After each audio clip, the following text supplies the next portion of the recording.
At Nordic Sugar, we extract sugar from sugar beet. The beet seeds are sown in March and April and grow up to harvest time. The sugar found in beet is produced from the rays of the sun, water and carbon dioxide in a process called photosynthesis. A sugar beet usually contains 17 to 19% sugar. Harvesting normally starts in mid-September and marks the beginning of the 100 to 120-day sugar production season known as the beet campaign. Large beet harvesters are used to lift the beet carefully out of the ground and load it for transport to the sugar factory. Our northern European climate is perfect for growing beet. The warm and humid weather in our region results in high sugar yields. At the sugar factory, the beet is weighed and samples taken to measure the sugar content and the amount of soil and stones present in the load. The beet is then transported to the washing area.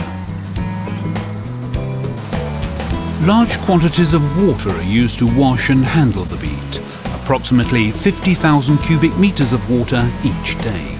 Sugar beet contains around 75% water that we clean and reuse again and again. We cover almost all our water consumption in this way. A conveyor belt carries the clean beet to the slicing machine where it is cut into thin strips.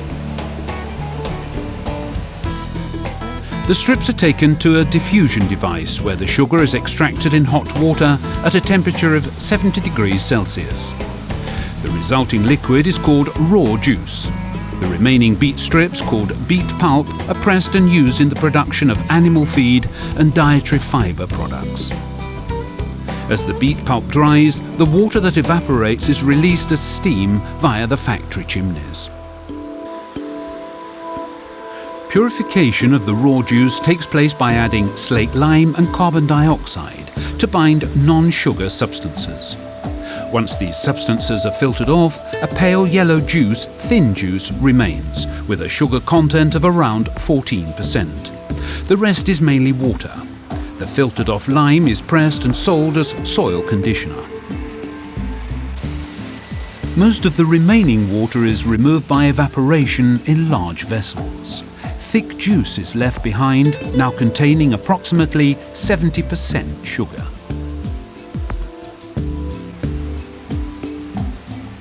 Because thick juice still contains too much water, this is removed almost entirely by boiling at low pressure. It is important that the temperature does not exceed 80 degrees Celsius, otherwise the sugar may caramelize and burn. The thick juice is now sufficiently concentrated for crystals to form. A small amount of icing sugar is added to start the crystallization process. Just 100 grams is required to make 20 to 25 tons of sugar. This produces a mixture of sugar crystals and syrup, massachet. The massachet has a high sugar content.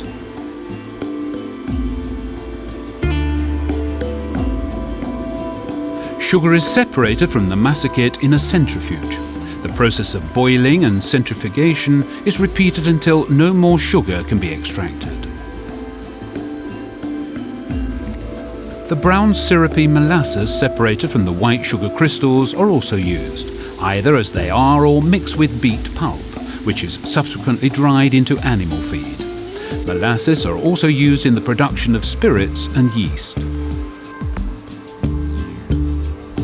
The white sugar is carefully washed out, scraped from the centrifuge, dried and sieved. This is the final sugar product, white from nature.